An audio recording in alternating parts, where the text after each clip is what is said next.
$1,800,000 in FY20. Have raised $3 million additional revenue for the general fund in fiscal year 26. Limit supplemental requests for FY. Eliminate some city-sponsored events to reduce overtime costs and eliminate fee waivers for non-city events. Review city services for efficiencies outside various tasks that can be done more efficiently or more cost effectively. And then, of course, always continue to look for grants and corporate sponsorships.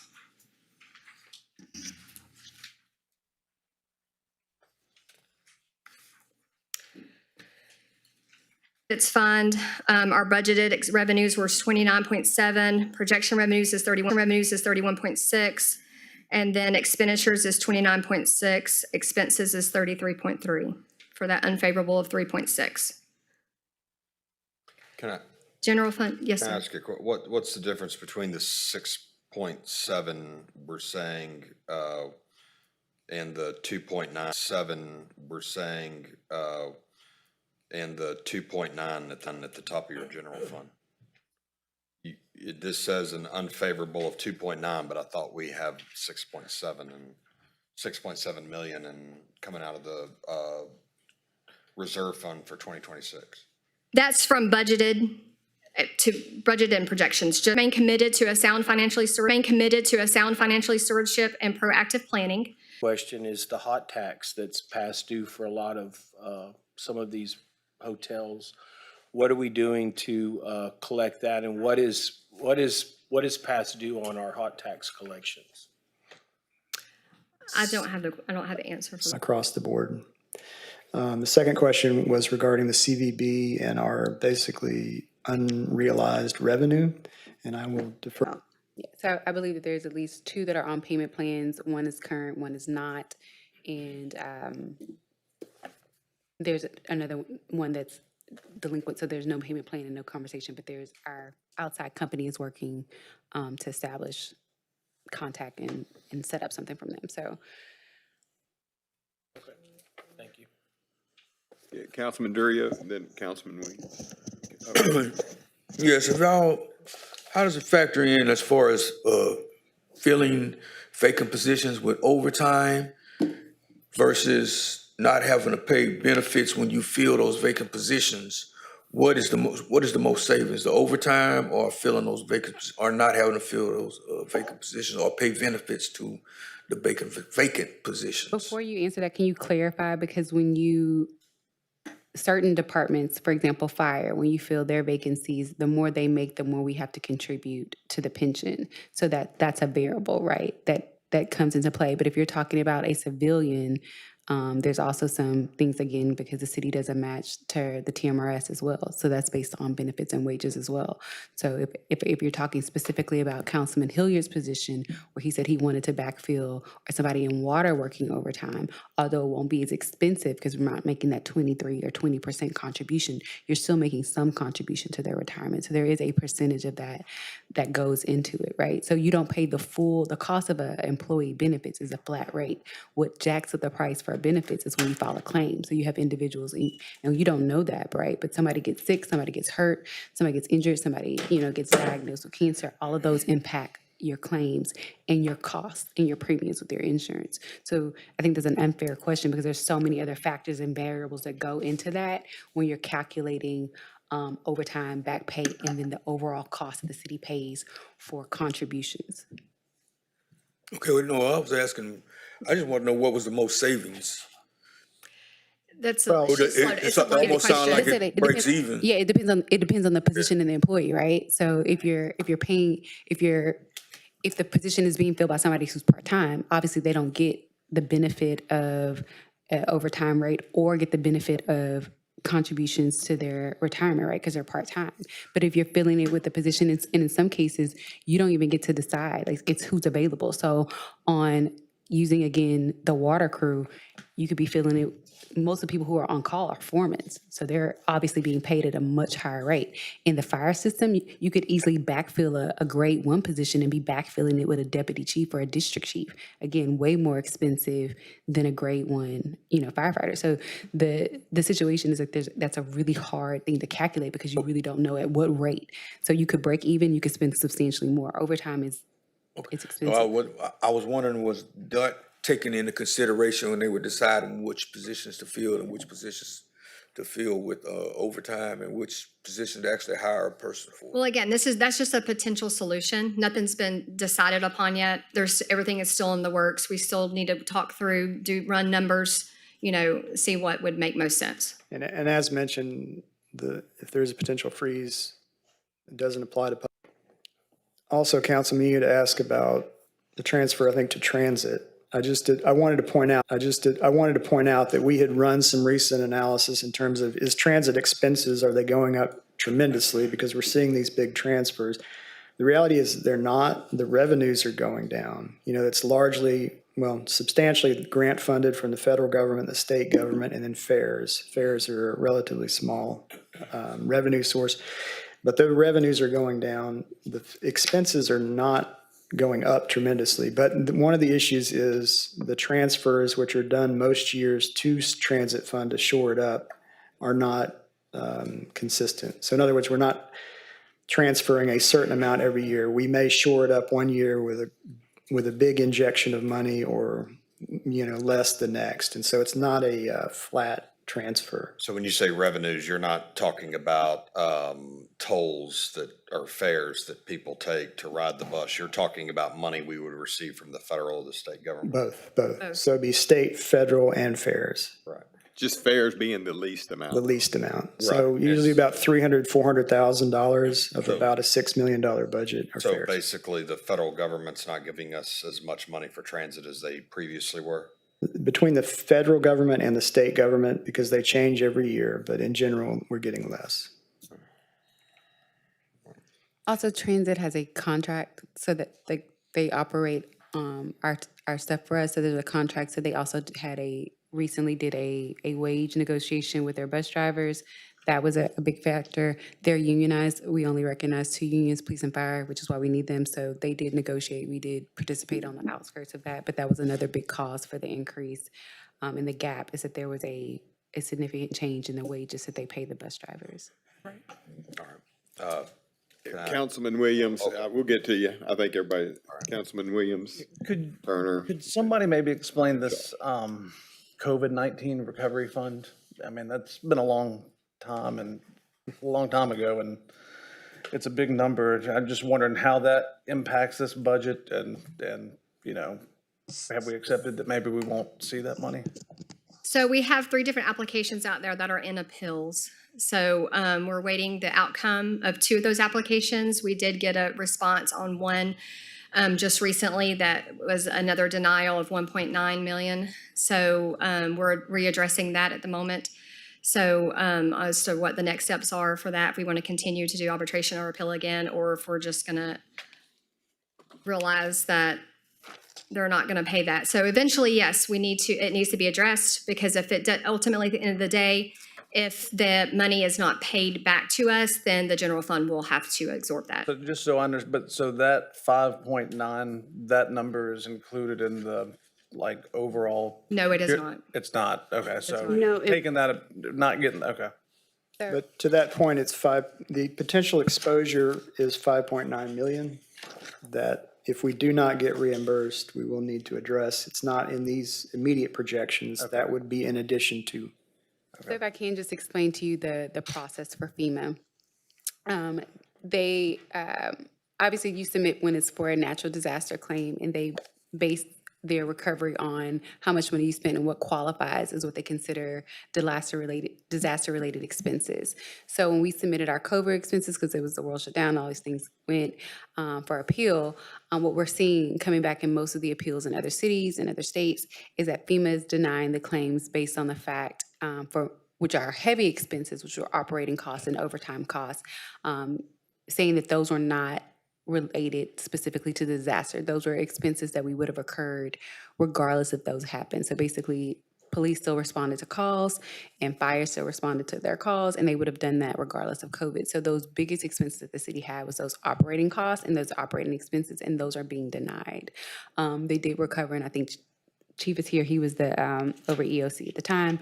They are covering costs for PBEs and those expenses, but the largest costs associated with that were for personnel and overtime costs for operating the EOC, and they said they're not really covering for those. So the city's in a tough position, in a tough spot. We need to decide if we want to appeal. There's after you submit your things to FEMA, they review it and they either grant or deny it. They can approve in part and deny in part, just like any other cart, and you have the option to appeal. Your first appeal has to go back to FEMA, and so FEMA has the opportunity to review that. If they deny it again for the second time, again, it's the same people who looked at it the first time, so it's a very high rate, success rate that they'll deny it again. You get to go to what they say is second appeal, which is going back to FEMA, or you can also go to arbitration. Arbitration is a little bit more expensive, but it's also quicker, and it's through an impartial board. Now, the arbitration board in that case has one standard, and they review only, did FEMA follow their policies and their rules, and are they being consistent with their application? And so I'm looking at some of the other cases that have been reviewed under COVID. They are denying them pretty consistently. So it may be that the city has to realize that that money isn't coming back, just based on what's happened in previous cases with FEMA. You done with those? Well, I have that's different than that. On the property tax, like you said, that we're going from, I guess, last budget, we assumed 100% collection rate. Was that? I think that was in normal? the, Is that, I mean, it just seems like a way to pump the numbers. I mean, I would think we never have 100% collection. Correct, which What is, do we usually see? I mean, which is typically, correct, which is typically you would do 97, 98%. What do you know where we usually land? I mean, historically, collection, like what we actually collect? I'd have to get that number from the tax commissioner's seems like office, because I think it's normal. 96, 97, does that sound right? But The 97 should put us Correct. closer to 100. And which is what we're gonna use for projections for 27. Okay. Councilman Turner, then Councilman Crenshaw. Yeah, I'm kind of glad Councilman Williams brought up the 97% because the last 4 budget cycles, we were at roughly 97%. And what was stated is staff would sit down with the county and figure out ways to come with solutions to see if we can raise it. My question is, have we as staff sat down with the county to see if there's ways we can address that, or see if the recovery can be increased? We kind of discussed it a few times, now I'm asking, okay, it's almost been 3 years straight, have we sat down and had that meeting? The numbers that we're getting are common.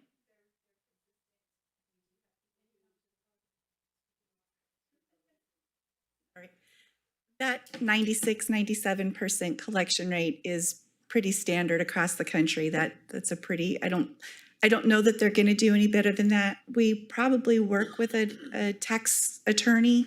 I don't know who that is yet, that will go after Lineberger is people who our don't. tax Lineberger, yes. That will go after, and then we have a separate budgeted line item for delinquent tax. So when those are collected in subsequent years, it goes into that.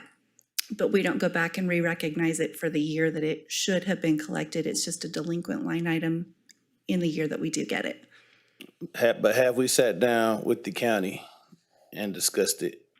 Discuss trying to get them to collect 100%. Well, any ways that it can be helped, because even Councilmember Getz said when his wife was there, the collection rate was higher, and it's not a shot at the county, but I'm asking, have we as staff, because we've talked about this number, and I get the state average, but we can strive to do better. I love it. But have we sat down and at least had a conversation? I have Not that I'm aware of. Not that I'm aware of, no. Not that We I'm can aware of. certainly have that talk with them. Councilman, we can make that happen. Thank you. That's what I'm looking for. Thank you, Mr. Boone. I appreciate you, ladies. My next question was the $2 million in overtime, specifically with fire. When you look at overtime, you look at your 3 biggest departments. So my concern is fire, police, and public works. So if that are 3 largest departments, Right. what is the projected overtime individually for all 3? I can get you that number. I don't have it right in front of me, but I can get you. Okay. And also, Councilman, I'll just point out that Chief White is going to give a presentation a little bit later on the fire number at least. Yeah. The fire overtime will get better with the cadet program and with them filling their positions. So the fire overtime is projected to get better. We won't see that until FY '27 because we only have 4 months left this fiscal year. So we won't see that positive impact until '27, but it will have a positive impact. Filling those vacancies. And Mr. Boone, I know the focus is on fire because it's the largest, but I think it would be advantageous for us to kind of look at our 3 largest departments and see how can we figure out a way to address it with the position of the finances right now. Yes. I think that would be a good thing to do. And another question was our pension review board. I know a few years back, we had to dive into our general fund in reference to the pension for the fire department. Is our pension review board, who's all on it now, and So it's not our how's it pension, it's looking? not our pension review board, it's the pension review board. Well, So the pension review board, So the yeah. pension review board is basically run by the fire because it's their board, and by charter and by state law, our CFO or designee, but it's the CFO sits on the board, and there's one appointment by the mayor that sits on the board. The other appointees are, I believe, 2 public representatives that are voted on by the board, and then individuals from the fire service themselves who serve on the board as well. And I believe that there are 2 individuals that do that. I believe Mr. Ellis is the representative, and I believe Bridget Evex also serves on the city side, serve in that capacity, Mr. Ellis being the mayor's appointee and Ms. Evex being the CFO for the city as required to serve. So those individuals sit there. So the agreement that we have was mandated by the state pension review board. And so that was an agreement between the city and the fire pension review board as well. And so that says that, one, we're committed to filling the 50 vacancies over a period of time. Again, as you've heard me say multiple times, when the city committed to that originally, or when that came up originally, there wasn't a written document to say how that would happen. The agreement that we have now kind of outlines that. And then the next step is that how we ensure that they make sure that they're under their, the state requires that they be able to fund their balance fully, I believe at 20, I think that it was 30 years and now it's down to 25 years, and they consistently move it down. So right now they are, with the city's projected plan, going to be able to realize there and stay within the funding requirement of being under, so they're not at infinity anymore. So that what that does is that, as we hire people that do that, but we also committed to paying for the vacancies in order for them to maintain that. It was also recommended that we increase our contributions, which we did. The fire department was also recommended to decrease their benefits rates. So individuals who were not grandfathered in, new hires, I believe in 2017, 2018, the new hires in that year received a different benefits. So they no longer vest at 20 years, they vest at 25 years. And so their benefit package is different. That also contributed to the factor. So there's been a lot of back and forth. All of that's incorporated into the document. All of that's a thing. So it's been a long-standing process. But I think the document we have now, and it's actually going to be under review again to allow the city to get credit for the cadets who are paying into it, would also decrease the amount of outpour that we did, so we're paying the difference as opposed to that full lump sum for vacancies. And I believe the chief, we have at least nine new hires that will contribute to the vacancy rate, and that puts us at 5 vacancies. Okay. Thank you. And that's down from 27 or 21, sorry, that's down from 21, so we're now at 5. And I think we still have some individuals on the list, so we haven't even exhausted all the lists from it. We had a dual cert list, a single cert, and 2 single cert lists, and then we had a no cert list. And so I believe we've now entered into the no cert list. We're on the no cert list, and so we still have viable candidates on the no cert list. We have individuals who are in the program, who are in the fire cadet program, who are in the EMT program. I think we just graduated a class. We had some success rate, some very positive results from both the fire and the EMS rate. We had a very high rate. We spent a lot of time. That was a big investment for the city. So the training office at fire spent a lot of time reinforcing what they were learning. So they basically had study hall. That was an expense, but it was worth it to make sure that the investment that we did for that. So all of that's going to contribute to that. And like I said, we have 5 vacancies, but we still have individuals who qualify on the list to either go into one of those other programs. Some like I said, were proactive and did what they needed to do, so they'll graduate and be able to go to work, and some will go on either one of those tracks. So that'll reduce the number as well. So you'll have that, but we're also, like I mentioned to Councilman Hilliard, we're also competing with another factor, the vacancies to meeting the 50, but also individuals continue to retire. So, so the 5 that we have left is a combination of retirement, but also to that 50. We are close to that number, though. Yeah, my big concern is just us being able to maintain it in-house and state, not coming in and giving mandates. So we're past that. So the agreement that we have with the fire union and the conversations that we're having, we are past that. So the state is pleased. As far as we know, the pension board is pleased with what we have. Like I said, we've made the union was very insistent on wanting those cadets to get credit, again, because they vest slower. They wanted them to be able to get credit and invested in the pension. The fire pension is agreeable to that, as long as, because they're not making the full rookie salary, so it's not the full base, that we agree to make up the gap for that, which is completely reasonable and in line in the spirit of the agreement that council authorized. So we're not in fear of the state coming over and take over. Like, they are at a healthy level, and I think Gina Bridget can talk to you. They're at a reasonable funding level. They're no longer at infinity. I believe the last projection when we came to that, they were at 25. I believe they're closer to 20 now in terms of full funding realization. So we're not in jeopardy of the state coming in and taking over. We're nowhere near that. Okay, and my last question is, it's an uncomfortable question, but it's something that I've kind of brought up consistently, and I'm not against providing funding for fire and police. I voted for it every time.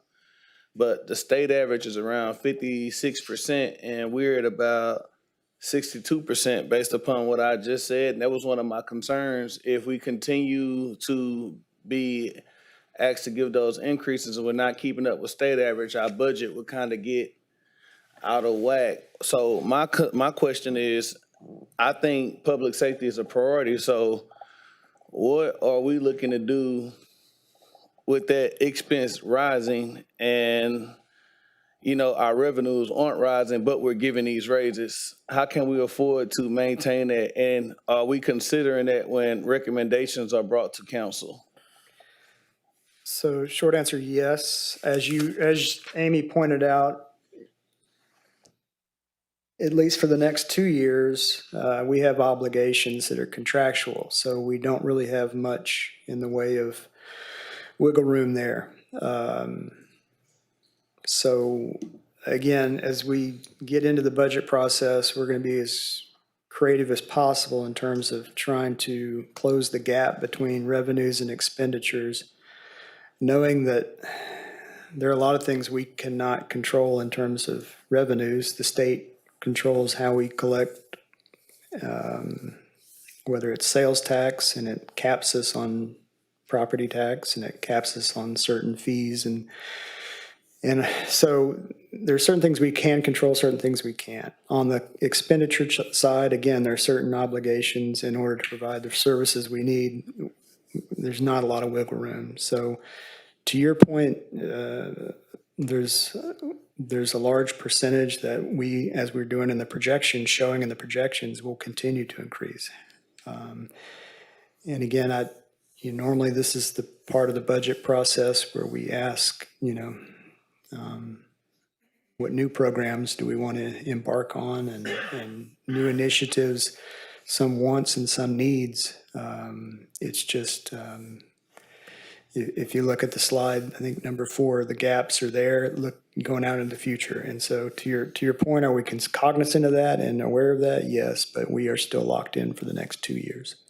Yes, sir. And that's one thing I understand. I'm just, at some point, we would, and it's again uncomfortable, it would have to maybe be some cut somewhere, because I just don't want us to get too out of line with state average. And I'm not saying cut the public safety department, but maybe somewhere else to balance things out. We're gonna have to.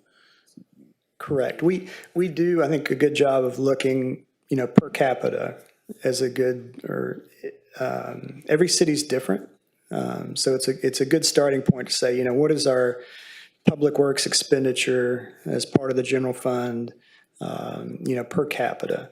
But then you also have to look at, per square mile, because you might have a very dense populated city that doesn't have as many hundreds of miles of streets and water and sewer line, that may be a newer city that doesn't have the aging infrastructure that we have, doesn't have the soil type and the weather challenges that we have. So we always start with those kind of basic metrics to see how we're doing, but understanding that they're not necessarily always apples to apples. But yes, to your point, we start with that. In other words, what is that percentage, and are we an outlier in that respect? And if so, maybe there's a good reason, but maybe not. Yeah, that's what kind of makes me a little nervous, because we're kind of trending towards the Houston, San Antonio area compared to other cities with our percentages to that particular area. Yes, sir. All right, Councilman Crenshaw and then Councilman Williams. Thank you. On your slide, and the people at home can't see this, but it says budget challenges and past practices that lead to current position. I don't see page numbers on the slide, which in the future for staff is always helpful, but especially when we don't have working monitors. Not assessing full voter approval or greater tax rate, $3 million in missed revenue. What is the point that you're trying to make there? Is you trying to say we didn't raise taxes and we could have raised taxes and that would have given us 3 million? Or is 3 million in missed revenue where we didn't collect tax revenue that we could have collected? It's referencing the voter approval rate that because we haven't raised that rate to at least the voter approval rate. Our total tax rate has remained the same for the last 3 years with no increase. So therefore, if you don't increase it to support your expenditures, then you don't have that revenue coming in. So the point of that you're trying to make there is that we're supposed to raise taxes. Well, it would actually just be keeping them the same. We've lowered taxes. Yeah. The appraised values may go up, but our tax rate in the city has actually gone down. She was just I saying, had we understand, said but that. she's saying that if we went to the voters and asked to increase the rate, that we would get an additional 3 million? You don't have to go to the voters. So there's a voter-approved tax rate that allows you to raise up to that level. Council has consistently either chosen to reduce taxes lower than the voter-approved rate or not change the consistent rate. So we haven't, so it's not that we have to go out to the voters like we did for like the bond and taxes. You don't have to do that. Is that the rate is already set and approved that you can raise it up to this amount. And we But didn't it do says that. not assessing full voter approval. So the $3 million in missed revenue, you're saying that the council made a decision not to, Council set a decision to set a tax rate that resulted in an effective rate at a certain point. that costs us, that resulted in us losing $3 million? The result is the gap between revenues and expenses is now wider because of that. Okay. The city has initiated an RFP for an ERP system. The ERP system is the new computer system so that our water bills don't cause us to get hundreds of calls a week about confusion. That's what what's an ERP mean? So the ERP is your enterprise Resource program. resource, yeah. So it's your software. It's our software that we use. Right. So we use Naviline currently right now. So it would be a new software that would include the utility billing, purchasing, finance. So it's several different phases that would go into that. And the 1.7 million is not included in our current deficit projection? Correct, because that's a supplemental request for FY27 that would need to be approved in order for it to be put into. And so if we did that and it came out of the general fund, then we're going to be an additional deficit. Correct, and it wouldn't be the 1.7 total in 1 year. So there's Correct. different phases. The first year is 705. Correct. And can that 705 come out of the water fund and not come out of the general fund? Portions. So a percentage of it would be divvied up because it would support, if it would support them as well. Well, the 705,000 is for the utility billing portion, so how wouldn't it? Correct.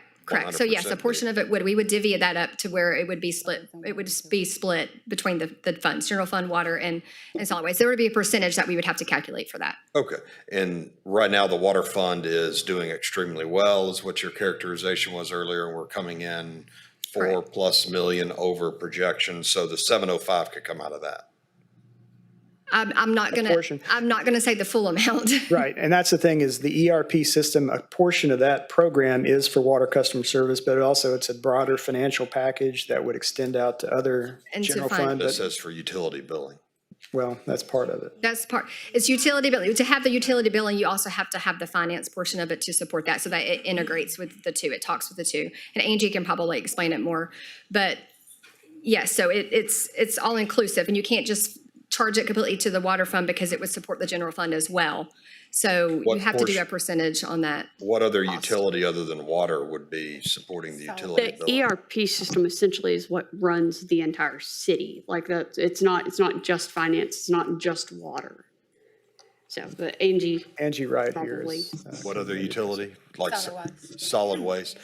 And solid waste is not included in the water fund? No, it's they a have their own separate fund. Enterprise fund. But a portion of that could go to fund this. Okay.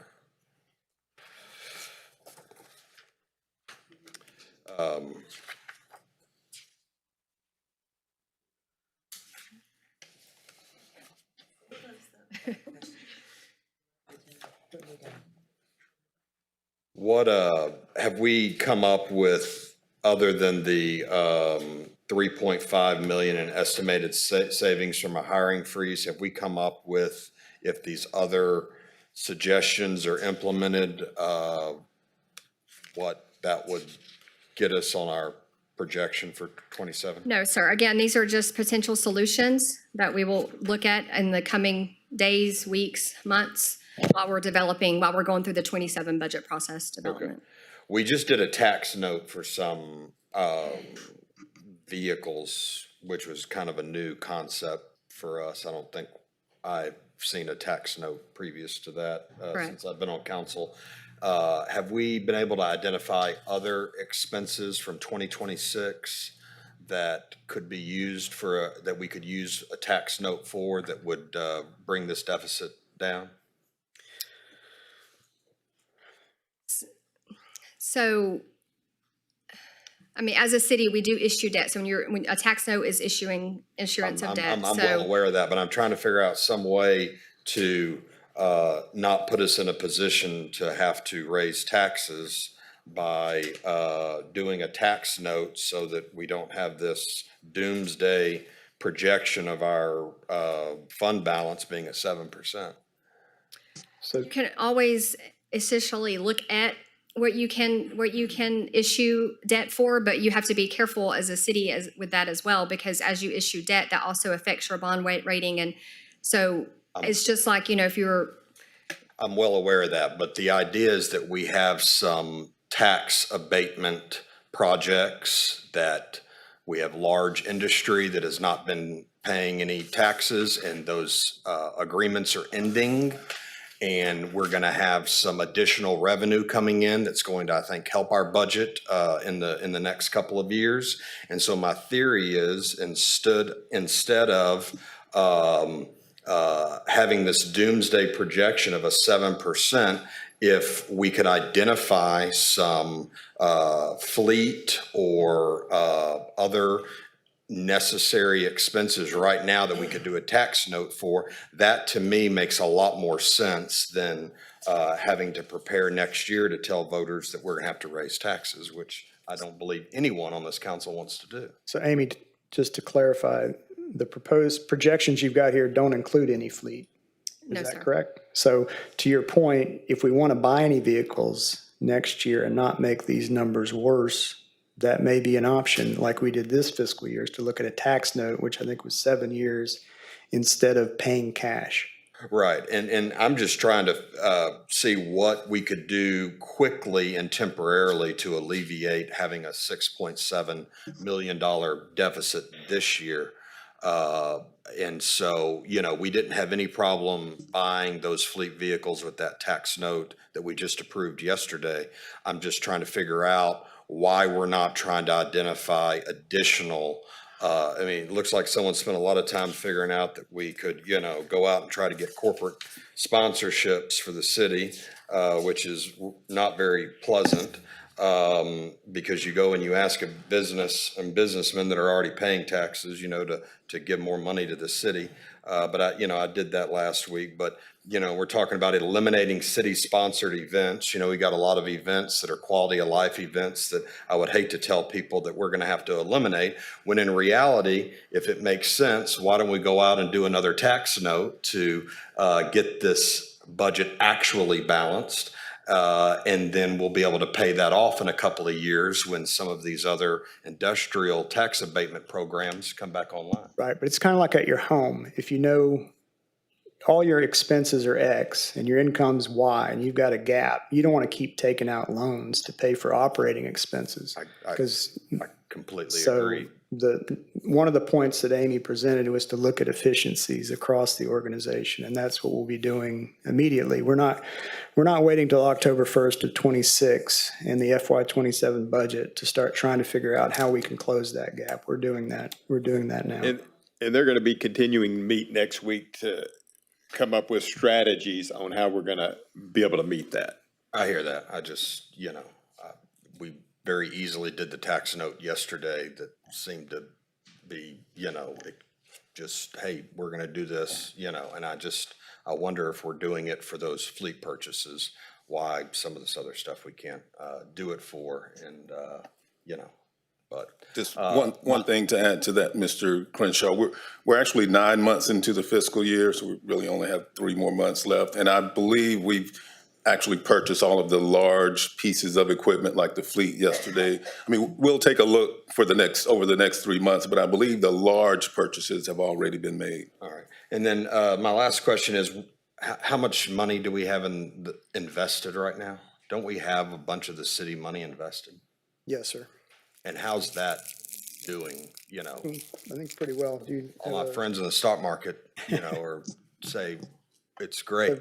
Part of, one of the revenue items is proceeds from our investments. And so we do have an investment pool that we partner with, Tex Pool at the state, and some other instruments. So we are getting revenue from equities. So what was that projected to be for 2026, and what are we at right now in 2026? Because these are places, these are places I want to make money and not raise taxes. Yeah, if you give us a second, I think Yeah, we'll have to get that. Yeah. I have to get that number for you. But I mean, I think it's been pretty standard across the government entity. Like, I mean, it's kind of, it's going to fluctuate with the market. So what do we have invested, like 20 million or? I mean, across our quarterly investment report, I mean, we have, it's over $100 million, but that is also, I mean, that covers everything. We're not just talking general fund. We're talking, this is money that is, sitting in different funds for Understood. I'm just different things. curious, of the $100 million invested, what in 2026 did we project was going to be our revenue from the interest or gains from those investments, and what is it actual today? I mean, we know where we've missed the mark on expenses.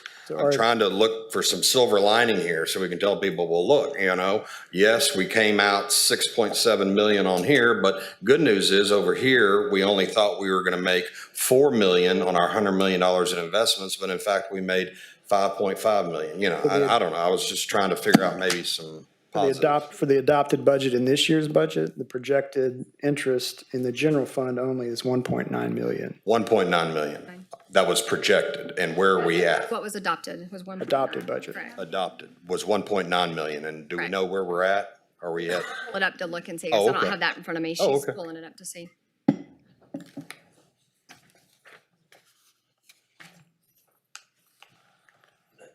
While they were looking at that, do you have another question? No. Councilwoman Sherwood? So maybe, I work today, but so my question is, did we see this coming down the pipe? Because I sat in on a budget newly elected, and I'm just concerned that we're projecting a deficit of 6.7 now. 6.7 million. And last year, did we see this or did we not see this? So yes and no. So obviously expenditures have continued over the years to increase, and that's due to a lot of different reasons: inflation, cost of goods, just everything. Wages, contractually, that's all that we're obligated to do. That always makes sure expenditures increase. It's pretty much been known that, our revenues are not trending along with those expenditures. So yes, but then no, the additional transfer to employee benefits was not expected. So that was a huge part of it. You never really know Healthcare what the health costs. claims are going to be. Some of that's unpredictable. For the most part, Susan does a really good job with trying to predict that. So that additional transfer was something that we didn't project. The transit transfer, of course, wasn't projected. So yes and no. Okay, my that makes question, and I'm sense. glad you brought up healthcare because that was my next point. The supplemental healthcare benefit, explain to me what exactly is that to potentially lower the cost of health claims? What additional or supplemental healthcare benefit are you guys speaking of here? What is this, another insurance policy or another, tell me what happens. So that's an additional, I'm gonna let Bridget speak on that because she's the one that's been investigating and been looking into that. Well, so keep in mind, we are, and this is just kind of some of the solutions. We have not, we're, Yeah, I wanna mean, know it's what more or that is. less a brainstorm, of just ideas. But one of the things that we have been early looking at is potentially supplementing. So it's kind of like an insurance policy, but it operates different. So it's kind of like you would have a contract with like a standalone I'm asking, urgent care or something like that. And so That's for what I'm a asking. certain monthly cost, anything employees went and done there would be covered under that monthly, which could end up saving us a lot of money. Again, we are still in the very early stages of looking into this. okay, I'm just asking, the insurance agent in me says, if you're talking about health benefits, I understand that, that's my lane. So I'm just trying to figure out, are we talking about bringing in a doctor or a medical professional that will come and see people here that ultimately reduces the cost of them going out there? I get that, that's what Yeah. when you say supplemental health benefit, does that mean that we, say for an example, I know at the county when I worked there, they had a practitioner that would come in and do sick call or whatever. You didn't go to the doctor, you went to the county or whatever. So Yeah, what you're and saying is we're just something similar. basically, we are exploring a lot of options. But that is one that was brought up in previous conferences that we've been in, that other cities are doing, because Yeah. healthcare costs are Yeah. skyrocketing, Yeah, for well, everyone. Yeah, I'm glad that we brought that up because that may be a good, because if healthcare costs continue to rise and we're not looking at, like you say, out of the box ways of adjusting what we're spending, that matters. Healthcare is a big deal. Which brings me to my next point. I didn't notice in this possible solutions ways to maybe either merge positions or departments, or maybe, I'm pretty sure we're looking at efficiency or ways to, but have we actually got down to the nuts and bolts maybe of, So just to answer that, one of the points in terms of potential solutions is efficiencies. And so that's one of the things we're doing now is looking at whether it's duplications, doing more with less, et cetera. We're engaged in that now. We're not waiting till October 1st to realize some savings. Because again, the gap is there. Going back to your original question, did we see this coming? Just again, I'll restate that the gap between revenues and expenses, in other words, our expenses were higher than our revenues going back to FY '24. That gap in the adopted budget, well, actually, the actuals was 3.6 million in '24. '25, that gap was 2.58 million. The budgeted gap for this fiscal year was 4.5 million, but as we just discussed, it's now been trending. It's now gone upward to the 6 million. okay, 6.2 million. I got another question. I noticed on the potential solutions, it said looks for grants and corporate partnerships. How many people do we have working on grants currently? How many people are actually doing that? So we have a couple different grant positions. So like Janice is like a grants manager that does CBG. She's primarily with that. Sky does police, a lot of the police grants, but we do have Halima that works in the finance department, and her role is grants coordinator. So that's her job. She works on grants all day, every day to try to get, and it's through citywide. So she works on on any kind of grant to try to get for the city. Okay. Yeah, we have several. There's Yeah, several. I just named So a few. That's not an exhaustive have list. several We have our grants. grants accountant Right, and right, right. I finance just also wanted to that make does- sure that like if we got this on here to continue to look for, I know, one, there's no guarantee that you get this. Two, how many people are we donating to this? And three, is that their only job? Now, there's a couple of departments that have like their own person that's dedicated. Like, for example, in event services, Emily found grants and opportunities for us to pay for the Jefferson Theater projection and the organ costs.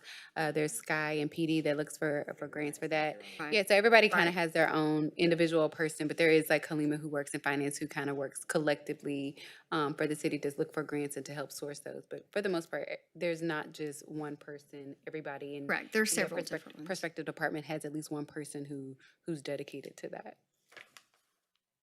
And to answer your question, the projection is 1,850,000. 1.8. Budget is 1.9.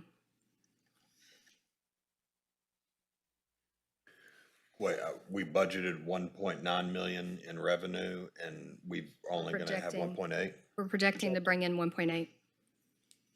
So we're coming in under budget on our investments? That's the projection as of now. All right. What I'd like for someone in staff to do, do we have a certain company that handles our investments? Tax pool. Yeah, well, we have our advisor. So we do have a company that helps us manage our investments, but we have investments. It's diversified, so we have several different holdings. So Your financial advisor is Dusty. Yeah, but we do have a financial advisor that consolidates everything, gives us, kind of direction when we need it, or helps facilitate CD purchases, or, just kind of helps guide us into. I know who he is. Okay, well, I mean, that seems a little underwhelming. So maybe we need to take a look at that. Why are our investments not doing better when so many investments are doing great? Yeah, and Why did that come in under? Under our financial policy and under the state rules, there's certain, obviously riskier investments have greater return. Because we're government entities, we're restricted on some of that, but we can certainly get a report to the council in terms of how it's performing year to date. And then we can also certainly commit to go back and say are the things we could do better. Yeah, great. That's all I'm asking. Yes. Good question. Okay. Any other questions on this?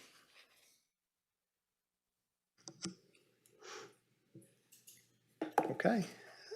So, Mr. Turner, to answer your questions on overtime, police overtime is projected at 2.9. And they're right at what we projected on budget. 2.9. Will you repeat that? Time. You were asking the overtime rate for police and public works. So overtime is at 2, their projection right now for 26 is 2.9. Public. Yes. No, that's just for police. So 2.9, that's their total overtime. So fire, the 2 million, the reason why it was mentioned, because fire is 2 million over than what we had budgeted. So they're for the past couple years, they've been coming in over consistently over what is actually budgeted. What were they budgeted for 2026? Let me get that number. I'll have to look at that. Hang on. 2.5? You're saying fire was budgeted for less than police on overtime? That doesn't seem right. They're having to backfill on the med units as well. And when you backfill. So basically, if I'm following you correctly, let's just say it's a budget of 3 million for fire and police for overtime, hypothetically. So fire is coming in 2 million over the 3 million already budgeted. So that's 5 million total in overtime, if I'm following you correctly. Correct. Fire's budget was 2.8. They're coming, Yeah, that's what I'm trying to get at. their budget's 2.8, and then their projection is 5.5 total. And that's for fire. That's for fire. So it's- Police's budget,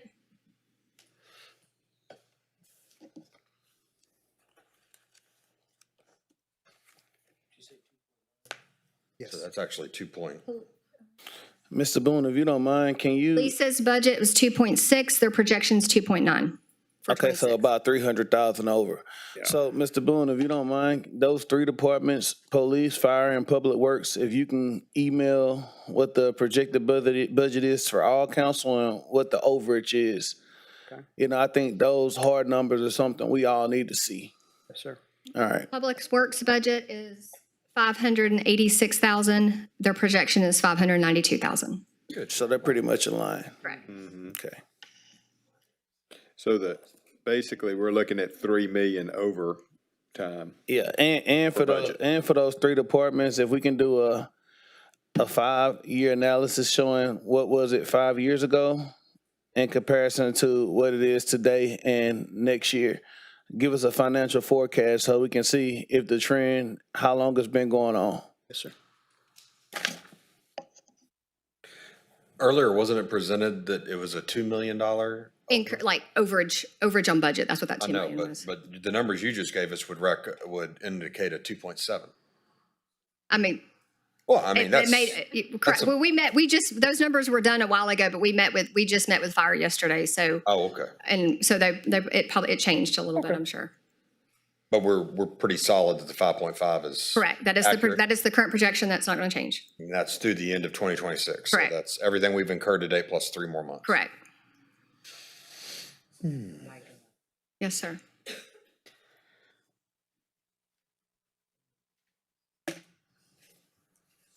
Councilman Williams? Just on the police overtime, I'm wondering, did some of that include like events and things that they're forced to work, like that's not due to staffing or, you know, issues like that? Or there's some things that they have to show up at? Yes, sir. I mean, you have to backfill. Yes, sir. Yeah, okay. And I will, police and fire both be up in a second if y'all have specific questions. Yeah.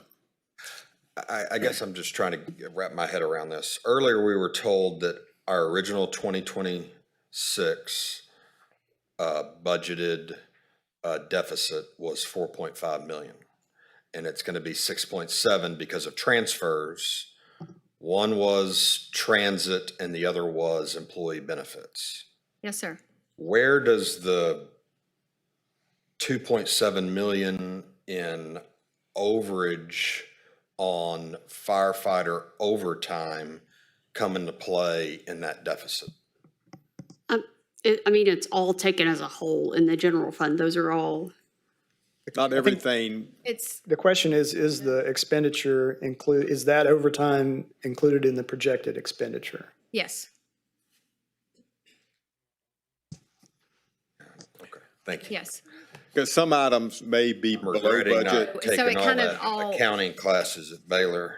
It's not going to Switching to be being a exact history major. because it's as a whole, and as you have some that may come in under and you have others that come in over, it kind of does this. But if you look for key increases, it would be your transfers. That's the main key. I get that, but if we're saying our But- deficit this year has gone from 4.5 to 6.7, and it's because of transit and employee benefits, but we're 2.7 million over budget in overtime for the firefighters, how is that 2.7 not factored into the 6.7? Because there might have been other departments that came in under budget. So you got to look at it as a whole. So it kind of gives and takes. Oh, okay, so the entire budget. firefighters saw savings in other areas. Or other departments even, Even other Right. departments, the correct. general fund. Just Especially general with, fund as a whole. with our vacancies. So if there are vacancies, so we save on those wages, we Gotcha. save on those benefits, that offsets Correct. the overtime. Now I've Yes. got it. And I just want to say this, because I understand what you're saying. My question is, maybe it's in the language, because they're saying that the transfers and the employee benefits are the bulk of it when you got 2.7 coming from fire. So you're like, so is it just that the transfers and the health benefits are more so, or the number's kind of the same? Is it 2 million in transfers? Is it 2 million in employee benefits? And is it 2 million in fire?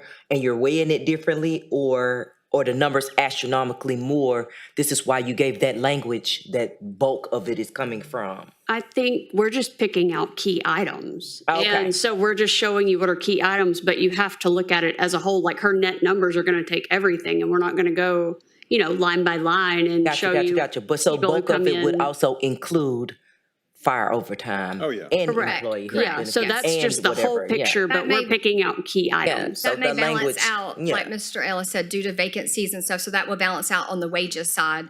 But, the transfers are a hard number, so just to kind of pinpoint that, that's not gonna fluctuate. I mean, that's a hard number, so you know exactly where you're transferring out. I've got it now. Yeah. Thank you. Yes. All right, Amy, thank you. You're welcome. Are we moving into fire police at this point? Yes, sir, if y'all are ready. Yeah, well, can we take a 10-minute recess? And so we'll shoot for 10:50 on that clock back there. So that'll give us 11 minutes. So we'll start back.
If we could have a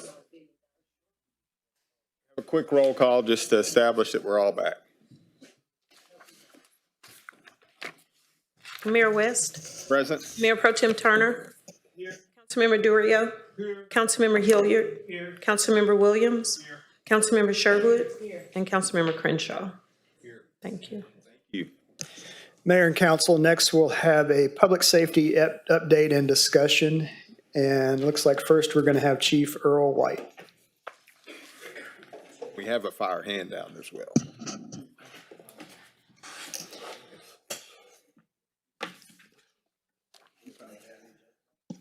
It's on.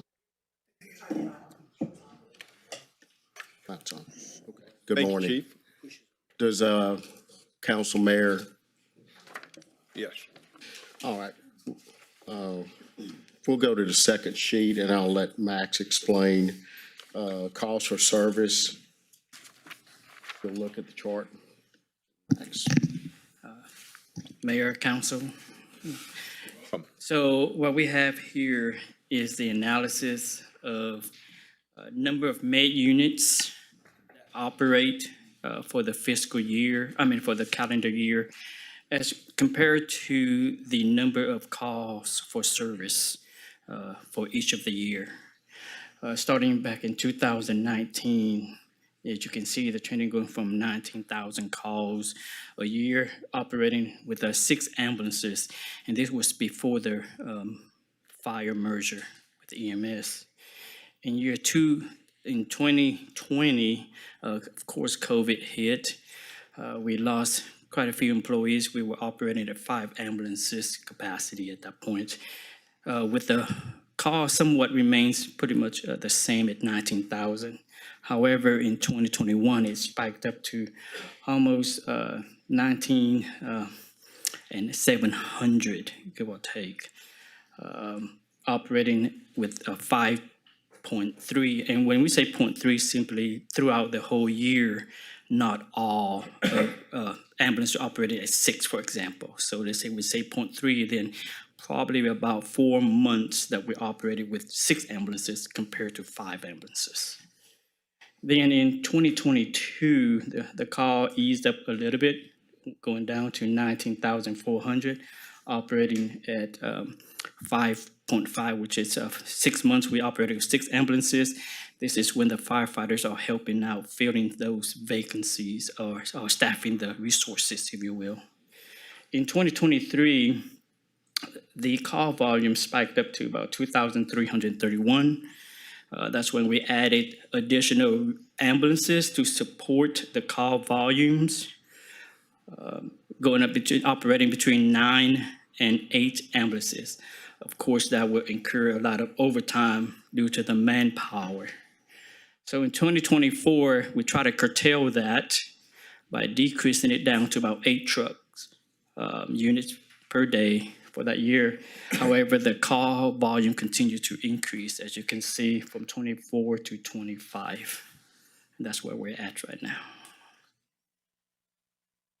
And one of the things we put in place to try to deal with the high call volume was the telehealth, and it's paid some dividends, but as you can see, the call volume still remains high, but it did give some relief on the call volume.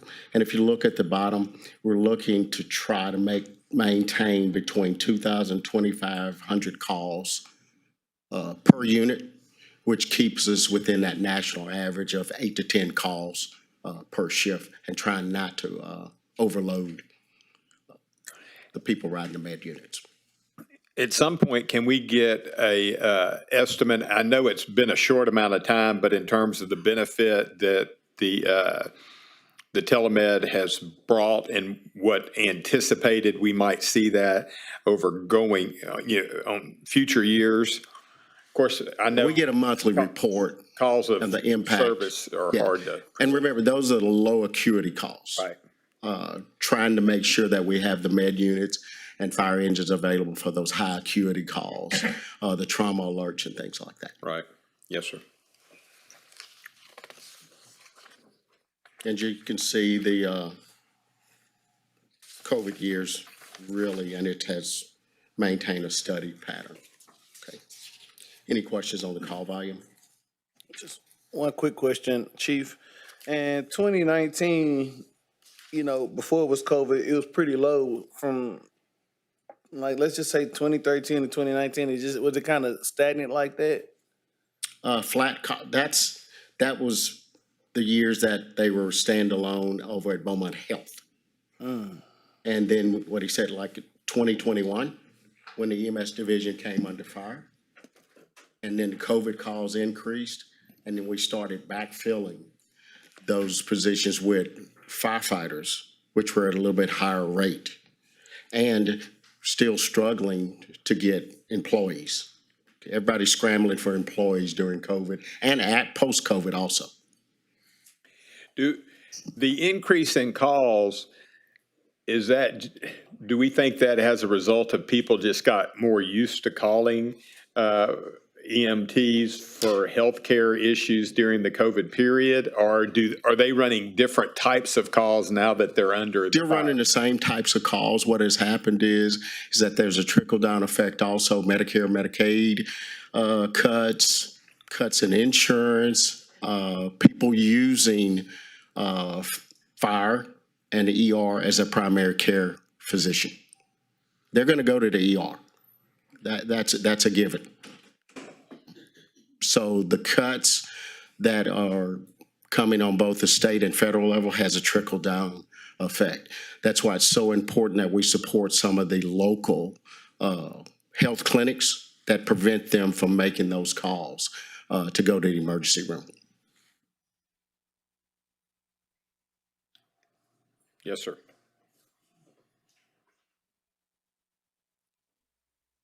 We can go to the next page. Okay, next page.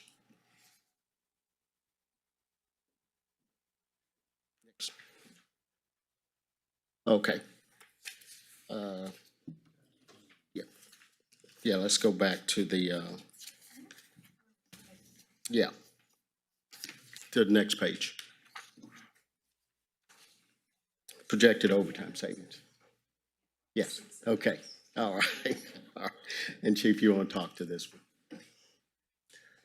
Yes, this will be the impact for, we did the no-cert hiring as far as the cadet program. As far as those personnel be putting on shift, this just shows the impact as far as savings in overtime once they're getting to the operation division. The first number is we have 9 firefighters that have passed both certifications, and they're in our new employer program right now, and they'll be going on shift about mid-July. Once those 9 personnel get on shift, that'll be approximate saving fiscal year-wise of $1.41 million. Let me interject here that those 9 have already tested and are now firefighter EMTs that we're going to swear in tomorrow, and they're already currently in what we call the orientation period. So that's what Chief's talking to, that they'll be going on shift actually mid-July, which will have an impact on the overtime budget. Yeah, because in the cadet program, and again, our problem is actually making sure we staff our operations division, including keeping 8 med units in service each day. So it really don't affect as far as help the budget until they go actually on and assigned to the operations division. The next step is probably somewhere around mid-August. We'll have 6 EMTs assigned to operation, our civilian civil servants. We've hired 6, and that's also impact when they get put in actually an operations division, because that means we do not have to staff backfill for that position. So that 6 is approximate $1.09 million fiscal year going forward as far as reduction in overtime. And then mid-September, we've had 2 firefighters, 2 cadets. They did the fire academy. We're putting them through a summer EMT course to get them completed quicker. And when they finish that and also do our 7 weeks of training and they go to the operations division, that'll be approximate savings of $341,421 fiscal year wise. We have 7 cadets that we go in the fire academy. These are the ones that went to EMC school for the first part, and now they got to complete the training and do the fire academy for the second. So we got 7 of those. probably somewhere of mid-February of 2027. Once they get put in, there'll be an additional reduction of 1.09 million to the overtime. Total with those listed right there, that's 3.9 million approximately. Also. Fiscal year 2027. Yeah, going forward for that point. Also, we have 5 openings right now. We do have a good no certain list where we have people who are actually going through the process. We have 5 openings. We should fill those and start them in probably the ENT Academy starting in August. Now, those 5 to start then, it'll take them all the way till May of next year to get complete training. But that'll definitely have effect at that point. Dual certified, yes. Yeah, but it'll take a year to get them certified because essentially 2 semesters at LIT. So the direct impact on 2027, proposed 3.9 reduction in overtime on that. So the fire cadet program is paying dividends that we'll see a little bit this fiscal year, but a lot next fiscal year. And I'm assuming that's been projected in our earlier numbers? Yes. Yes. The savings has been projected. So the 5.5 No, million? for the next year, for the next year's budget that we're looking at. You'll see a little impact on this year's budget because we're already 9 months into this year's budget. And we'll remind council that we knew that the fire cadet program would take anywhere from 10 to 12 months to actually have an impact on the overtime.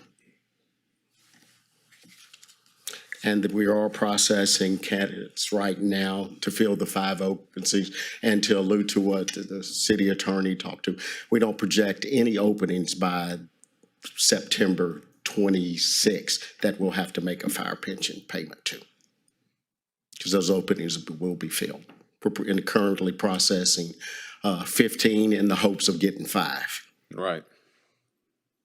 Because we have some failure rate on polygraphs, on physicals, backgrounds, driving records, and things like that. So we're processing 15 with hopes of getting 5. That'd be fully staffed at that point. Yes, that'd be, all positions will be The first filled. time in quite some time, huh? Yes, but then we'll have some retirees in October. It's always going to be some turnover. I got you. Yeah. Yeah, how many retirees are you expecting for 26, 27? Probably 7 to 8. 7 to 8. 7 to 8. But we will have that list is good until December the 1st, that we can still process candidates from. And after The that, unfortunate thing is that it is a no cert list, which will cost a little money to send them to school and get them certified. But we're paying them $4,000 a month, not the full firefighter grade 1 salary. So after the first of the year, you're gonna have to give another test as far as full cert or dual cert tests? We'll continue to give a dual cert, single cert test in order to maintain our staffing. Okay, I think Councilman Williams. So, I mean, just from looking at this sheet, so within 1 year of the cadet program, it pretty much curbs the overtime issue Yes, sir. fully. Yes. Should address fully. Now, of course, you can't anticipate how many openings you're going to have. I got you. Councilman, can you turn on your mic, please? I'm sorry. Mike, bro. You heard me. Your dual cert's gonna help on both sides. Yes, Help with the overtime in the box and on the truck. absolutely. That's really cool. Councilman Turner? Yeah, just Mr. Boone, if you can provide me with what we would be spending in wages and benefits compared to, with being fully staffed compared to the overtime. I just would like to see the difference in how it was beneficial. If you can email it to me. Yes, sir. Yes, Councilman Crenshaw. Thank you, Mr. Mayor. I'm just going to go on and say it. I feel like I'm having a bit of deja vu here. Seems like when I first started paying attention to the firefighter budget and the overtime situation around January of 2025, we then had a budget presentation Chief White, from you in around this time last year. And it seemed like, we were talking about the cadet program then and getting it implemented and that these numbers were going to get better. And here we are in 2026 and the numbers are still awful on overtime and we still have these projections. And I understand it took a while to get the cadet program implemented, but, I just, it's like year after year after year after year of these huge overtime overruns. And, I hope next year at budget, we're going to actually see the projected savings actually happen. But it is concerning that it's taken this long to get the cadet program implemented. I don't understand why it took 4 years of doubling our overtime budget, a overtime budget for the fire department right now that equals nearly the entire deficit of the city, 5.5 million for overtime for the fire department, with a projected deficit of 6.7 million. And I feel like I'd be remiss if I didn't say that, great that we have some projected overtime savings analysis, but taxpayers are very concerned that it took us this long to get here and why this could not have been implemented years ago. We were in the midst of negotiations also with the fire union, and initially we looked at the pass-fail rate of the National Registry EMT, and we could not take the chance of paying a full salary to our cadets. And what we've done is that we've actually supplemented instructional on our fire cadets and EMT cadets, and that's why we've had such a great pass rate, because we've actually invested in them, not only time, but backed up their instructional that they were receiving in both academies. Okay. And my last comment will be, I'm going to hope and pray that our projected overtime savings analysis turns out to be accurate. But this time next year, Chief, if we're at 5.5 million in overtime for the fire department, it's going to just be unacceptable. And, yes, sir. We'll have to, I will personally have to demand change from the city manager because, enough is enough. But let's hope it works out.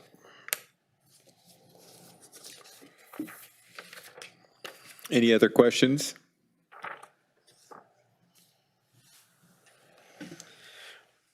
All right. Well, thank you, Chief. Okay. Thank y'all. Next, we'll have a presentation by Police Department. We'll have Chief Tim Ognichek.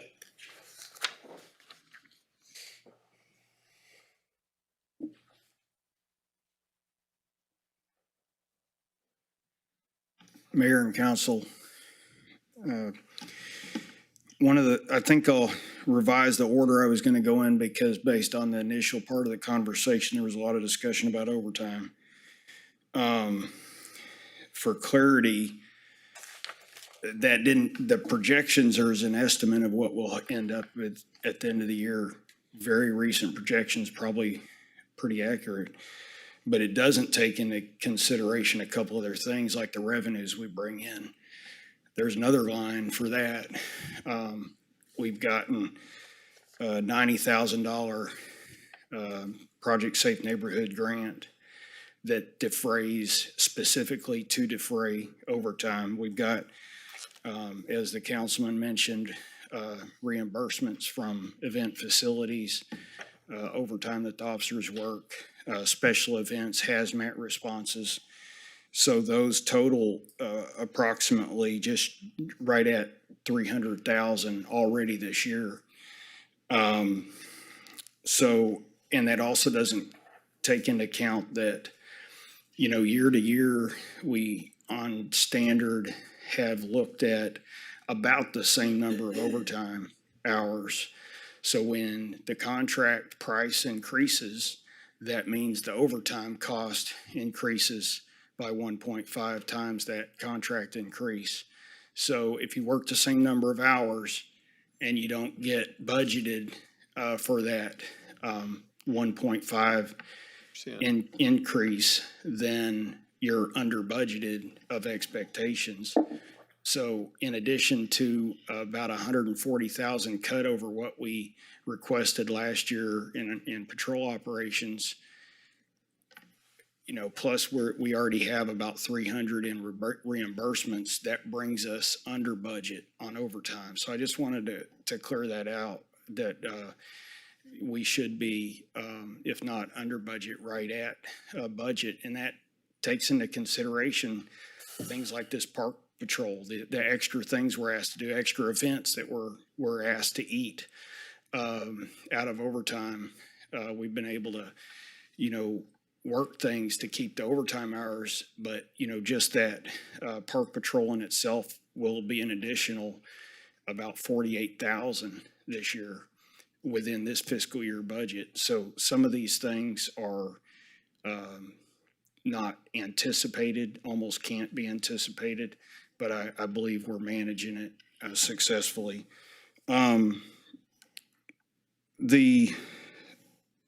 You know, additionally, I'd like to bring up that we have expanded our number of task force officers. So the benefit of task force officers, their overtime gets reimbursed, and we just recently were able to move it from 4 to 7. So the federal agencies are kicking in to pay for some of this violent crime work that we're getting. We got the violent crime task force stood up.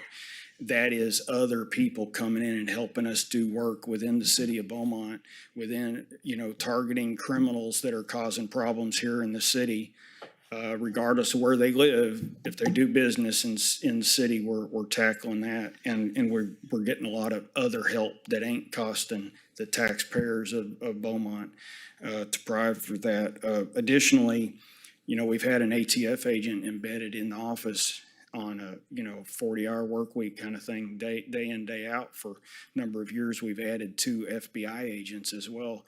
So that's without the taxpayers having to fund necessarily 3 additional officers, so to speak. We have 3 additional federal agents, multiple task force Officers, and the advantage of stretching our manpower with the task force. You know, we have a number of units. There was a question about who does grants. We have 1 dedicated grant person, but we have several units that manage grants, whether it's auto theft related or traffic, DOT related, Justice Department related. But we've submitted already this year about $3.6 million in requests, but we've gotten back about 1.7 million so far. And then we have, as most of y'all are aware, potential earmark for public safety technology that's looks favorable, but I don't know when we might hear from that. That might be in the next fiscal year, but these are things that help us do our job. We use a lot of donations to handle the Cops and Kids programs like we do in the park or Blue Santa and things like that, to detract from what our budget has to contain. So I just wanted to point those things out. With regard to hiring, we have 15 positions open right now. We just recently hired a lateral from Port Arthur, and we just graduated 6 cadets from the police academy. In fact, next week, I know y'all are invited to swearing in. So they're about to hit the road. And We just finished, yesterday evening, we finished interviews with our next pool of cadets that'll start August of this year in the police academy. You know, I would tout a couple things that are helping us with recruitment. Y'all approved a good contract last year.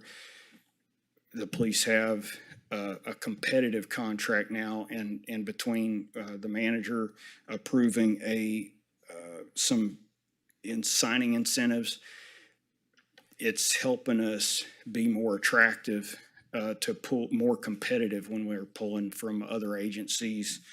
And we believe that's going to help. Updated cost for the academy attendance. Every academy, we were losing people because they couldn't afford to take the pay cut for 5 months. And so some of the steps that y'all have helped us with is making this an attractive place to work. There's a lot of opportunity in the department, and we're getting some good people.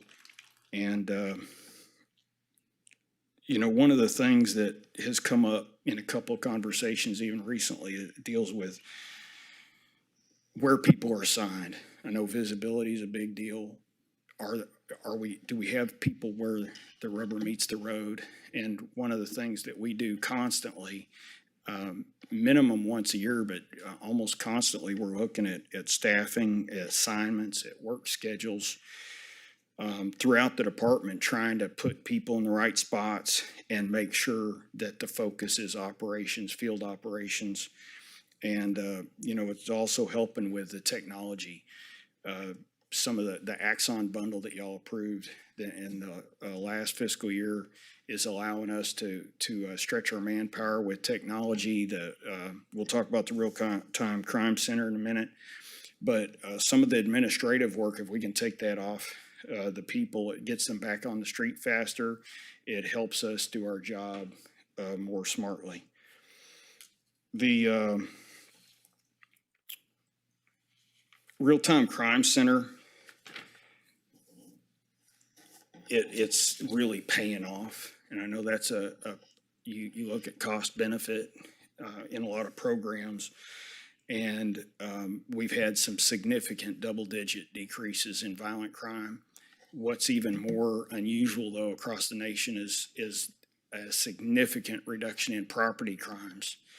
And particularly, most notable is probably since its inception, about a 43% decrease in auto thefts. Huge increase in decrease rather in ATM thefts and catalytic converter thefts. The ability for people, it would appear that once they start getting caught, before they got back to Houston, they became a little more reluctant to run over here and steal ATMs and catalytic converters. A lot of that theft was coming from teams working out of Houston, but a huge bunch of success, and a lot of that's based on the partnerships we have. Right now we have almost 7,000 or 4,000 cameras that are registered from citizens and businesses, and another 3,700 cameras that are fully integrated to where they can be observed in our real-time crime center or by the officers on the street. The center's assisted on more than 700 cases and 7,000 calls for service. They do investigative work, but a lot of it's real-time, trying to catch the people quickly. And as you note, a continued 100% clearance rate on homicides, sometimes within minutes, sometimes within hours or day. You know, it's great people making the technology work, but the technology is really helping us stretch our manpower and get these cases solved quickly, and helping us provide a deterrent effect. So we're definitely continuing to defray the cost. We have a partnership with, right now, Lamar, BISD, and LIT to help defray our costs from the platform that helps us work in the real-time crime center. We're engaging business donations, industry, nonprofits. We're getting help from a whole variety of sources in addition to grants and the city funding. So we're thankful for that. One other thing I'd like to touch on before seeing if y'all have questions is about the sex offender. That keeps coming up, registration and a potential ordinance. We have about 900 that we maintain, which is about 3 times the per capita rate throughout the state. And I think that the ordinance that's being proposed that would maybe curtail unrestricted living arrangements would help. That's something that's in place in most jurisdictions. And, maybe it's making this appear more favorable than it would if we had that ordinance in place. We're looking for some ways to help process better and help. The state's sometimes delayed in the timeliness because of the way the state system is. So we're looking at improving our speed of being able to get everybody re-registered when they come from out of state or within the state and moving. But that piece is obviously a big workload. And we have one person that's full-time assigned to that. But, right now we have a light duty officer that within the first, I think, week that she was up there was able to do some investigation on, proactive investigation, which normally with 900 people and one person managing it, you don't have time to do that. Within a week, she had found 10 people that were violating their terms. So I think that, this is a big issue and we're going to continue pushing hard. That's my prepared comments. If y'all have questions. Thank you, Chief. Any questions? Councilman Hilliard?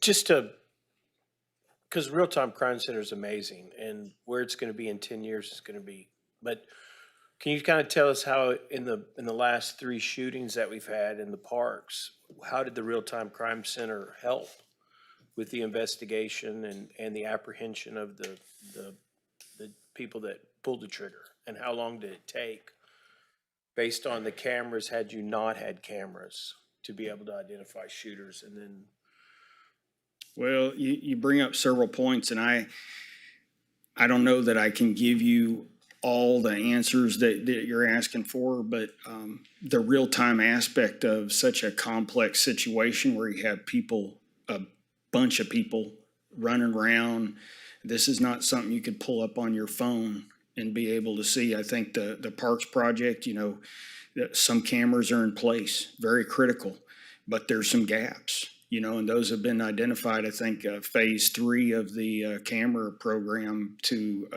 put in the parks. We definitely would advocate that. I know money's tight, but again, the availability for somebody in an office environment to be able to pull it up on big screen and look very carefully at a bunch of different people very quickly while the officers are responding, and be able to point them to specific people or specific vehicles is just super critical. And the faster we get on that, the less confusion we have. That's what's helping us out. And every time, almost every homicide they've been a part of, investigation, and as well as the investigation. So, and then as far as the, a lot of other calls, they're listening to the radio. So when these hot calls go out, they immediately start pulling up any camera that's available and start feeding information to the field. which basically cuts down on man hours. Right. For sure. Is a cost savings, I guess, is where I was trying to Yes, sir. get you to, but yeah. Councilman Williams? You mentioned an incentive for new hires. What is that incentive? So we've increased the per year bonus to 5,000 a year and increase the T-Cole bonus to 10,000, just having a pre-certification. It costs us about 35,000 to send somebody through the academy. So that goes to like rookie cops or somebody you steal from another department as well? I mean, Yes, from both. yeah, And, okay. and that's a key thing. We've had the ability of people to challenge the test, like they come out of the military police. They might not be a sworn civilian police officer, but they have a lot of experience or training. If they can challenge the T-Cole test and get certified, they would be eligible for the T-Cole certification. But getting that T-Cole certification costs us a minimum of 35,000. So if we can save that by paying somebody 10,000 to come in here with it already, it saves us a bunch of money and a lot of time. Sure. And then per year cost. Councilman Crenshaw, then Councilman Durio. Chief, let me begin by saying, I mean, overall, budget-wise, great job. Your overtime, I think, is maybe going to be projected to be at 10% over what was budgeted. That's very acceptable, in my opinion. In fact, because of the uptick in youth violence, I advocated when we had the workshop on youth violence for having a significant increase in overtime to try to put officers at parks and movie theaters in the mall and areas where the youth are. And I appreciate you dedicating at least 2 officers to that. And I would encourage you to consider more, even if it does increase that overtime budget. Since we had that youth violence workshop, we've had 2 more shootings. And the most recent one, while I understand it was at an apartment complex, I'm also being told it was very close to Sprott Park. And so that's more than just a coincidence. And so I would like to see, and this may be an unpopular thing to say, but I would like to see your overtime around 20% over budget if it meant having more officers patrolling those parks. And doesn't look like we need it at night as much as we need it during the day, and particularly in the parks that have a history of having issues. So anyway, you're doing a good job on overtime, and I just want to let you know that I think you would find this council would be more tolerant to more overtime spending if that's what it takes to maybe even prevent one more park shooting. And again, that's my compliment, but I want to couple the compliments with your comments about the real-time crime center. Yes, the real-time crime center has been a game changer and a huge benefit. And that's kind of the silver lining right now is, yes, we're having this, what seems to be an uptick in youth violent crime. It's very concerning. It's on so many people's minds, but we're solving the cases quickly. And so that's how I've always kind of countered, what more could our police officers be doing? I respond to that and I say, well, look how quickly we're solving these cases, and that's great. But one of those cases, and I know you can't go into details on specific cases, but one of those cases recently resulted in the 2 people that your department very quickly apprehended, went to a grand jury and got no billed. And that, I understand how that happens and why that might have happened as the former district attorney for this county, but the public doesn't. And one thing that I'm concerned about is people have expressed to me, are our officers solving cases too quickly and not arresting the right people? Now, I said no to that because I feel personally that there must have been, this wasn't a case of the wrong person. I think it probably had to do more with self-defense. And again, I know you can't go into the detail of that. I'm not asking you to, but Where I want to counter that is I think that your department, and maybe also in conjunction with the DA's office, I think we needed to do a better job of letting the public know why that happened as much as you can.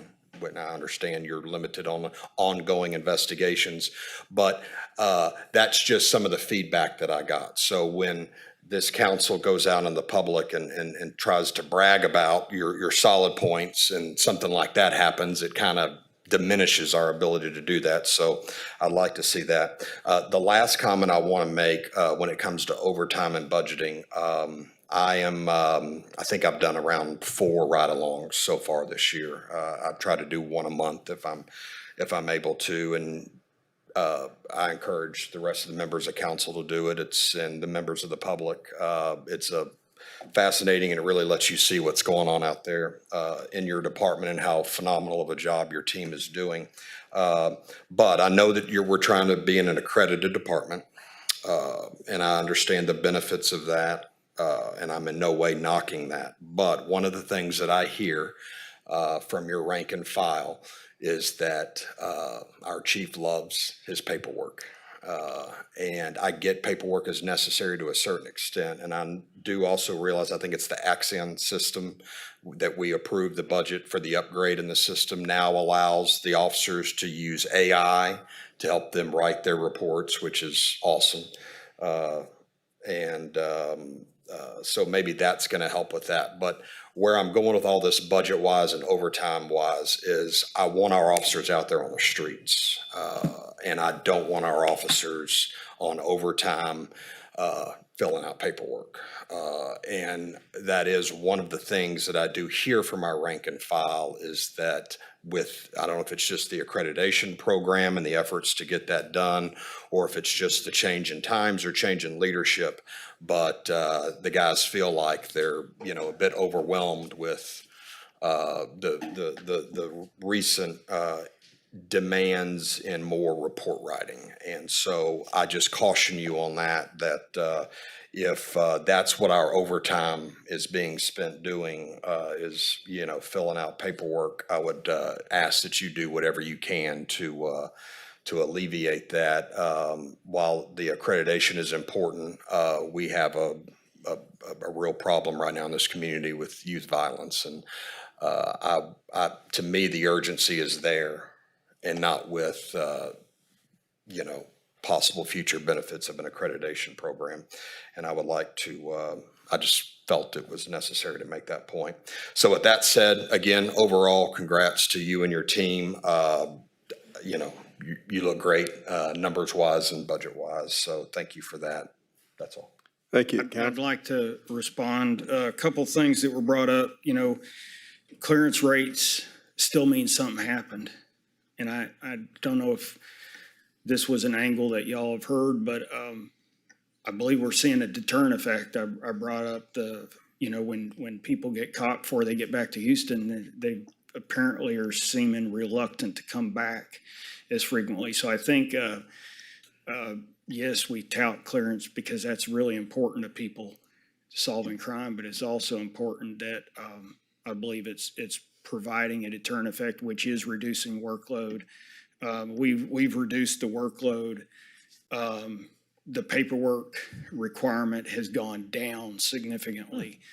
There's a number of web-based systems now when you talk about traffic accident reporting and some of the DWI stuff. There's a number of ways. The draft one, we tested it out last summer. The company touts about a 40% savings in time, and this is AI that's limited to within the department. This isn't AI like going to ChatGPT. It's taking information that was said on the body camera, on the computer-aided dispatch, and it's providing a template that the officer then has some check boxes that they got to go to make sure they're not just rubber stamping stuff. What we found is pretty similar, whether you're a really good report writer or not as good typist. They're still saving a significant amount of time. It's fairly new. We rolled it out in the last couple of months. some people, are still getting the feel you earn to, sometimes you can say some extra things on the body camera that it will then produce in your report. So you learn to do better there. We also adjusted cold calls to try to improve reporting by phone to save the officers time. So a lot of stuff we're doing, we're analyzing what is taking up the officers' time, and we're doing everything we can to limit unnecessary calls. We're in the process of implementing drone as a first responder. That has a significant ability to reduce requirements. Say it's a suspicious vehicle, you don't have somebody immediately on scene. You get the drone can see that, hey, the car's gone. Now we don't have to send somebody across town to get that. Or if they're leaving, they can follow that car until an officer's available to get them stopped. So there's a lot of things that we're implementing through technology to improve the ability of and limit the officers having to do unnecessary work. And I'm hopeful, a lot of people are just getting started on draft one. I'm hopeful that it really shows some officers are maybe reluctant to use it. But we are trying. So I just want you to know that. Understood, and I agree with you that the technology changes are hopefully going to alleviate that. I think what I'm kind of talking about more is I think that maybe you recently changed a policy where chases now are more in the category of use of force. And use of force requires a lot more paperwork, and that change, and that's just an example. The change in policy in regards to chase now has become use of force, and so that's where they're getting more paperwork. And I'm concerned that if they're doing that on overtime or they're filling out all that paperwork, and again maybe there's a good policy behind it, but it's things like that concern me if our guys aren't out there on the streets, because there was a and that's supervisory paperwork too. That's not a patrolman doing it. So that some of that is following industry standards, case law, rules. But I take because there was some change. There was some recent change. Any change is going to drive concern, but I appreciate it, and I'll make sure we're continuing to look into it. Thank you, Chief. Councilman Durio, then Councilwoman Sherwood. Sorry. Chief, earlier you mentioned a bonus of $5,000 per year. What was that for? Prior service. Prior service. That qualifies under our contract. Our contract defines what qualifying services are, but if you qualify in service like you work for another municipal agency or a state agency, you can be under our current pay contract, you can come in with a pay rate that's equitable to that year's service. So if you've had 3 years somewhere, you come in and you're paid as a 3-year officer, you're still in seniority wise, you're still low in seniority, but you're paid as a 3-year officer, and we'll pay you an additional 5 times 3, so $15,000. Okay, so $5,000 for every year of service that you have. To encourage you to come over and work for us. Up to a certain number of years. Up to 5. Okay. And the benefit is quite often, number one, you're seasoned, you're tenured, you have more experience. Well, we can look at what you've gained. The other thing is it shortens the FTO program. We had the guy that came back from Port Arthur had worked here before and worked a couple of agencies. By the time he came back, his FTO program only lasted a few weeks. So FTO program's about 6 months. So you save a huge amount of money, and they don't count towards manpower until they can work by themselves. So bottom line is that person was out on the street being able to answer calls much more quickly. So it's still a cost savings. Most of your overtime is driven because of the crime or what? We have the crime. somewhat, like, the councilman was talking about overtime if you're writing paperwork. So yes, crime would make them write paperwork, but a lot of it's minimum manpower standards, whether it's openings or somebody's sick, lame, lazy, whether there's They a, sick, lame, and lazy. well, that's all military term, sorry. But those, did say that. they know what I'm talking about. But the bottom line is we have people that have legitimate reasons to be off. We have people that are in the FTO programs. We have people that are not effective to work that say if they're in the academy or something like that. So just because we have the position filled doesn't mean they're working the street all the time. So, that's a big factor. And you said that, I guess the program you're doing with the cold call where y'all don't respond to certain calls, like if somebody wake up in the morning and found out their car was broken into, you might not send anyone out, you'll just have them do it by phone or online. How's that working out? The first day we had feedback. Since the first day, not a problem at all.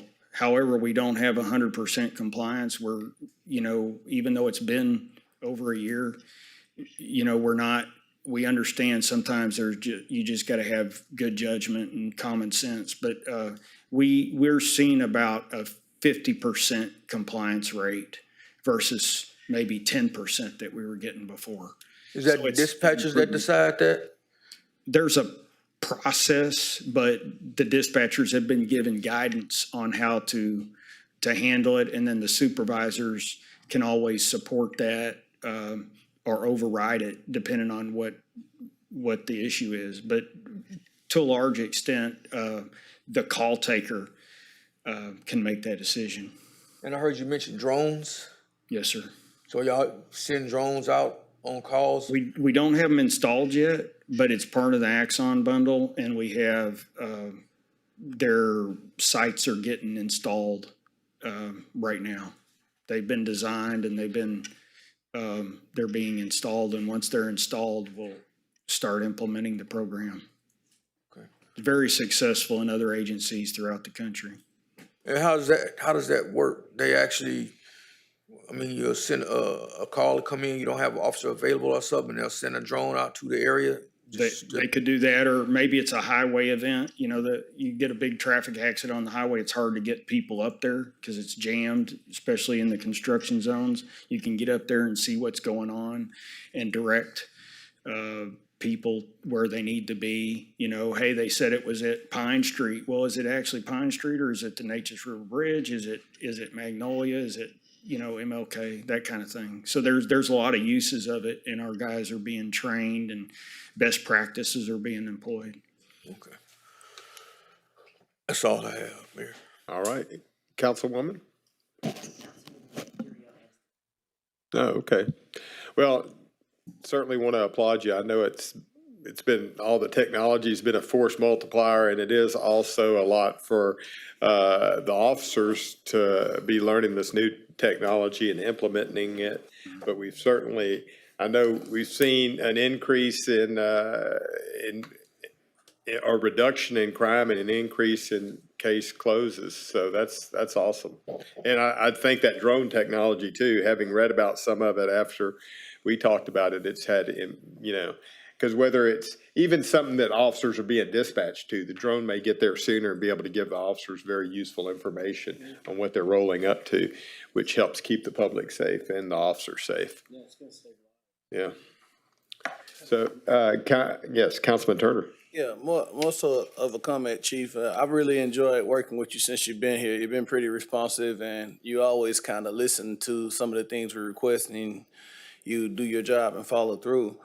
One of my questions is, a lot of the community has been asking in comments on social media, because I like to kind of poll people on what would they like to see, and they're bringing up things like a DARE program, and man, I forgot the name of the program where you guys had like a youth PAL. Yeah, I actually was a PAL kid. Y'all would pick us up in Maida and bring us to the wreck, and the police officers actually coached the team and Earl Street. So I mean, that was something for me, growing up in the North End, I was able to have a relationship with cops and see things differently. I know most of those programs are grant programs, but culturally, it's this tension between cops and certain segments of the community. But that was a good opportunity for me. Now, my sister is a detective, but we got exposed to it. Do you foresee grant opportunities in the future for some programs like that to come back? We are constantly pursuing grants. Every time we talk to people, the manager's already asked about that program. We've been asked about it over the years. For a large percent of the time when we used to have that, there's liability issues. Boxing was one of the things. I was in boxing too. Well, I figured you were. If you so, there's a lot of issues. We have quite a few programs. Some of them take pieces of DARE, take some of the Police Activity League is the PAL, but the PAL concepts and apply them in different ways, different programs. We have, the cops and kids in the park, they're playing ball. We're having interactions, whether it's reading in an elementary school, talking to people in high school, internship programs, working with the schools, BISD, with our dispatch center. So some of these programs, we only have so many people and we can only do so many programs. So that has to be looked at. We are looking at funding. What we've tried to do for a while now is we try to find people that are doing programs, already have a successful, good program, and then we try to support those programs. And there's some around the city. The Mayor's Coalition has a number of people that are participating in those.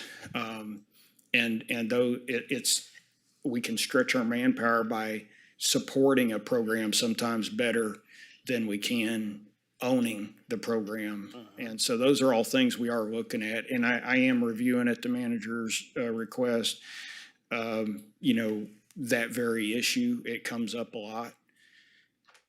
I appreciate it. Councilwoman, then Councilman. I just had a joke.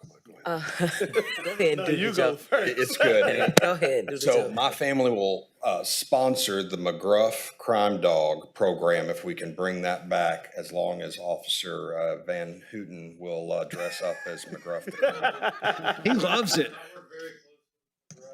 I was going to say that.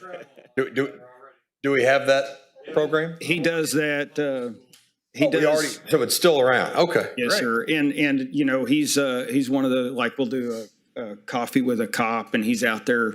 I've definitely seen that, but I just haven't seen McGruff in ages. Yeah. So. Yeah. All right. The good McGruff. Yes, Well, sir. let me know. We're in for the next sponsorship. My comment was more about Councilman Crenshaw's proposal to increase overtime to 20%. And while I don't share his enthusiasm on that, and I know that we need to curb crime, if some of whatever overtime money he's proposing could probably be used for that, then maybe there could be a win-win on some of it. That was my thoughts. I also just want to remind council that BIC has their own police department. And so a lot of what happened when Councilman Turner was in school is at that transition, that time when you saw DARE leaving campus, what you saw was BISD cops entering campuses. And so currently we partner a lot, both with police and fire, with the Roar program, with the communities and schools. Ms. Savoy, who I'm sure y'all know, she gets us to come read. We read at multiple schools. So we participate, both our police and fire participates in our neighborhood schools. Our fire stations are in neighborhoods, so they participate with their neighborhood schools, but police is pretty much in every school on campus, and we share that. But the other part to that is DARE and the Chicken Club was in middle school, so DARE was for elementary and Chicken Club was for middle school, requires classroom time that they might not be able to give up at this time. So I just want to remind council, when they're putting these asks, a lot of what we do already is embedded into their classroom instruction time, but DARE and the Chicken Club was separate out of the classroom time, that given the current state of BIC, they may not be able. So just kind of keep that in mind when you're asking the chief to kind of pour into that. I think that what you guys are doing is important work, and saying like, I just don't think we can police our way out of certain things. So some of it requires a different level of support. So thank you. Thank you. Thank you, Chief. Mayor, Council, I'll close this out. And thank you to Chief Ognichek, Chief White for their presentation. Thank you for Amy for her presentation, as well as the finance staff. I want to extend my appreciation to the city directors and staff in general. I know we operate pretty leanly already, and as we go into preparing the FY27 budget, we're going to be challenged with doing that even more so. And again, I know some of this has been some tough conversation, but I just want to, the intent is as we prepare FY27, I want to put us in a better position a year from now to avoid more extreme decisions at that point. So I appreciate your attention. Thank you. And we've had a lot of opportunity for conversations, so I'm just going to ask if anybody has any comments, and if they do not, we are now adjourned. Thank you. Well, before you adjourn, council does have statewide IA training. You received an email about that. So I know you completed one for the city. There's a state statute that requires you to complete a separate one. I'm sorry, I'm having trouble hearing. I may have to, I think we've adjourned. So we need you to complete your AI training so that you can be compliant. There are two trainings. There's one for the city and there's one for the state. So if you completed two, you're up to date. No, there's. No. I don't think we should have to do AI training until these work again, so.